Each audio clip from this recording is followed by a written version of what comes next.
Hello guys, magandang araw sa inyo. So nandito ulit ako sa Bermosa, dito sa Imus Cavite. Habang nag-chill ride ako, yun, nakita ko to. Gandang-ganda ako dito sa bike na to, no? Yan. So ito yung Rigid MTB ni Kuya Idol Dario Espinolia. Esponilla, no? Kuya Dario Esponilla.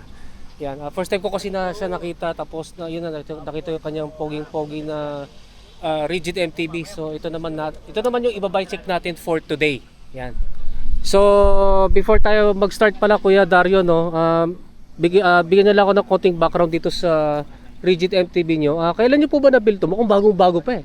Mga 1 month pa lang yata ito. 1 month pa lang eh, no? Kasi parang tinamaan yata ako ng upgraditis. Ano po ba yung dati niyo bisikleta? Yung pinalitan nito eh, ano na, 27 na Saturn, ano din, carbon. So bago ako tuluyang hindi na makapag-bike, gusto ko ma-experience naman itong 29er. Kaya Okay. ayun, nakakuha ko kay Pops Pro na ito na nga yun. Kasi Oo, ano? magandang buwilis kanya doon. Pag humingi ka ng discount, nagbibigay naman siya. Nagbibigay naman. Oo. Saan pala yung shop niya? Ang shop ni Bike Pro, di masalang kung galing ka ng Quiapo, pagbaba ng tulay, Maseda yun eh. Yung ba yung papuntang Banawe? Ano pala? Hindi. Papuntang Dangwa? Oo, yung Yung Dangwa na yan. dating tindahan ng mga bulaklak doon. Paglagpas mo ng Dangwa, overpass, Hmm. pagbababo na doon sa corner, bago dumating ng Chinese General Hospital para hindi kayo maligaw. Okay. Maseda, di masalang corner. Yun ang kanyang ano ngayon. Ang mayari niya, di ba si Jason Andres, di ba? Jason. Si Jason Andres. Patagal ko siya napapanood sa YouTube. Meron kasi siyang YouTube channel. Matagal siya nagre-review ng mga paninda niya, pero ito bagong-bago pa. Ito kasi bagong-bago pa to sa paningin ko eh, itong kanyang produkto, no. Next question naman Kuya. 'Di ba dito muna sa Bermosa? Ano yung dream ride nyo na gamit itong Rigid MTB nyo ngayon? Paano Dream ride, long ride. dito na lang ako mga 2 times punta at pauwi. Siguro mga 30. Kulang-kulang 30 na yun, uwi na ako. Okay. Kasi wala na yung tropa ko eh, halos ako na lang Ikaw na lang mag-isa. Pero kung meron kayong opportunity ba na mag long ride, saan nyo gusto? If ever. Baka Tagaytay or uwi ako ng province namin. Saan yung probinsya po ninyo? Panay Island at Tike. Ay, layo. Maganda Magbabarko pa pala din, no? Oo, magbabarko. Pero ang ganda ng mga doon, mga Tanawin scenery doon. doon. Gusto kong ma-experience. Pwede pang tourist spot na yun. Oo, gano'n naman. Yan. Oo. Yan. Saka marami na rin biker doon. Marami na rin doon nasa Tike. Ayun nga, no, ito nga yung general background sa kanyang poging Rigid MTB. So mag-start muna tayo sa kanyang XC Hardtail Mountain Bike Frame. Yan, nakikita ko na to sa ibang Facebook page, no. Pero first time na ako nakita in person. Ito yung Pops Pro. Yan, Pops Pro na XC Hardtail Mountain Bike Frame. Ito ay yan, kita natin na carbon fiber. Yan. Maganda yung design no. 29er, yan, sabi ni Kuya 29er. Then ang size nito, size medium. Hindi ko dala yung panukat. Hindi ko masukat yung seat tube. Pero mga nalalakihan ako sa pagka seat tube nito eh. Usually kasi pag ganito, seat tube na medium 17. Pero sa itsura kasi parang mas malaki pa sa 17. Yan. Yun nga no, medium, size medium na 29er. Then syempre tapered yung head tube, tapos full internal cable routing. Yan, pang press fit na bottom bracket shell. Ano po ito, pang 31.6 no? Pang 31.6 mm diameter na seat post. Yan, through axle yung drop out. Then ang disc brake caliper mount naman yan ay post mount no? Yan. So ito yung frame na Pops Pro. Yan, ito yung mga decals na ka-design dito, no. So next naman sa Rigid Fork, hubog ng Kotseblo, pero ang brand naman nito ay yun, Pops Pro din. Pops Pro -3.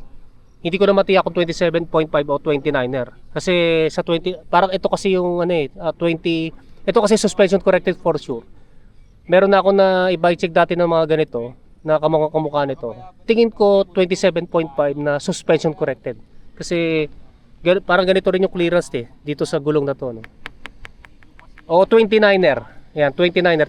Tingin ko pala 29er kasi yung dati pala 27.5 ang gamit pala ni yung sa na-interview ko before. Yun nga, 29er pala to na suspension corrected. Then, yun nga, carbon fiber, then tapered yung head tube, steerer tube, sorry. Tapered yung steerer tube, through axle yung dropout. Then, ang disc brake caliper mount din naman yan ay post mount, no? So, ito naman, yung kanyang integrated MTB handlebar. Carbon fiber din to, no? Yung Torrey Torrey T800 na carbon fiber na Sagmit Crazy Boost.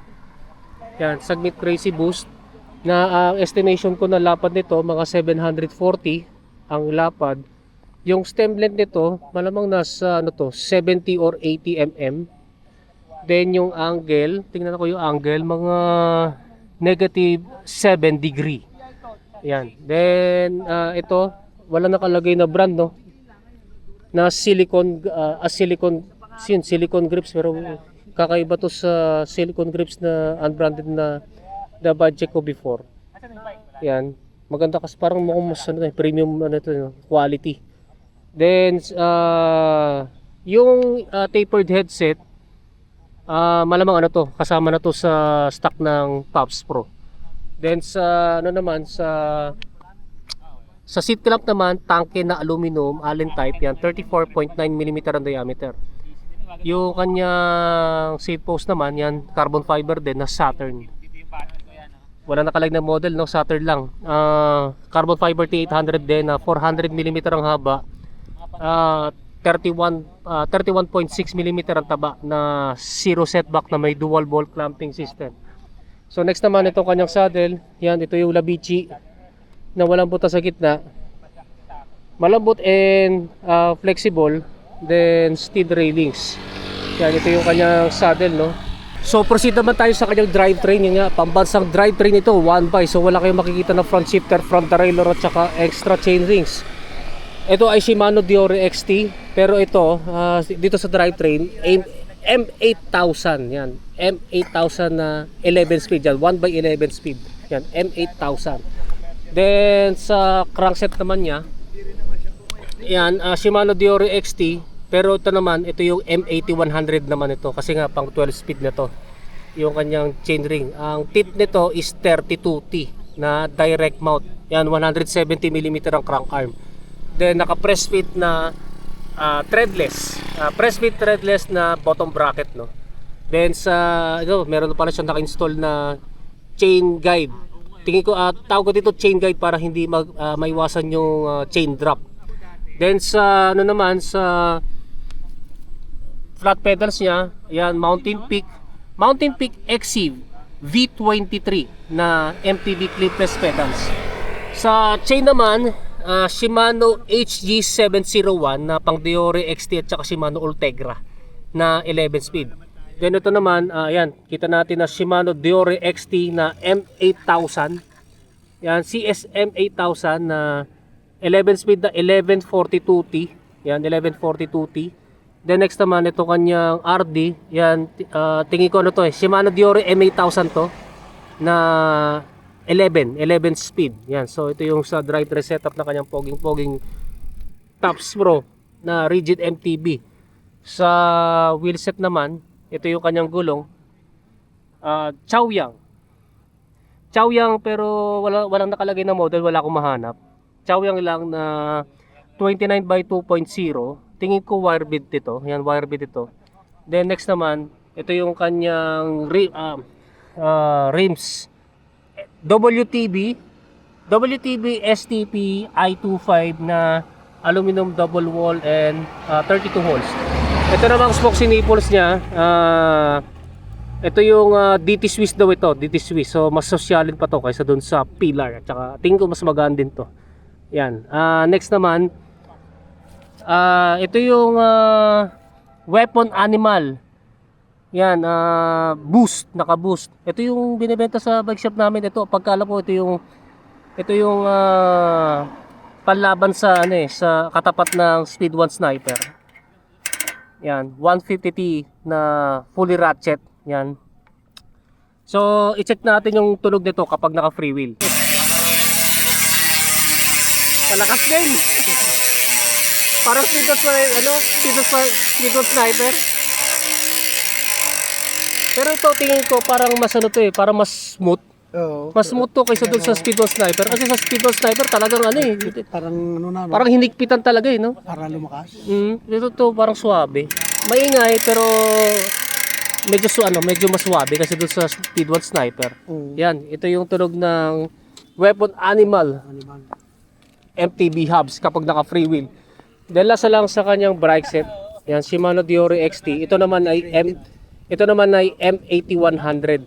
Yan, ito kanyang brake set na yummy. Yan, tingnan natin dito, no. Yung nakalagay, no. M8100, yan, Japan. Hydraulic brakes and dual piston. Then lasa lang sa rotors.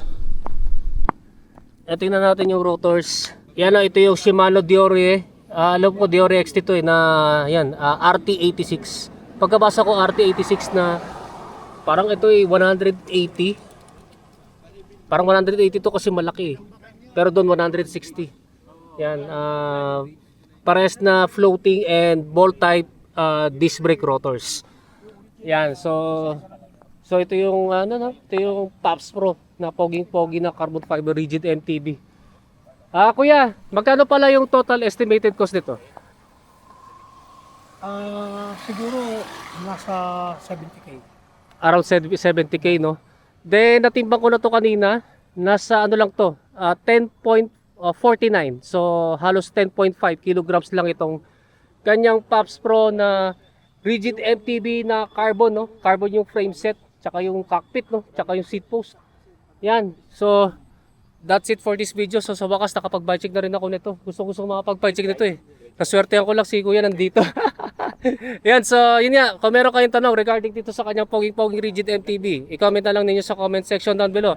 So Kuya, mag-shoutout na po kayo. Shout out sa mga katropa kong hindi na nagbabike. Magbike ulit kayo. Oo, kasi exercise eh. Lalo na pag umiidad eh. So, Kaya maganda for motorcycle to ano na, cycling. Fine bike na lang. Fun bike. Fun lang. Nag-exercise na enjoy pa, no? Oo. O Kuya, shoutout naman Kuya. May kasamang Shoutout style. sa lahat ng mga bikers. Mag-bike tayo dito sa Vermosa. Ayun. Maraming salamat, ma'am. Ayun, thank you. Proud to you. Si yan, nagbabalik. Nagkita ulit kami ni Potter Langhap Sarap. Ayun, ito rin yung nabike ko, ano, yung nandun sa, ano, baka pwede na mag-shoutout. Sige, Ayaw pa rin? mamaya. Ayaw nung una eh. Ayan, yan guys, maraming salamat sa inyo panonood. And don't forget to subscribe sa aking YouTube channel. Click na lang yung notification button para matotally notify kayo. Yan guys, maraming salamat sa inyo and ride safe po sa inyo.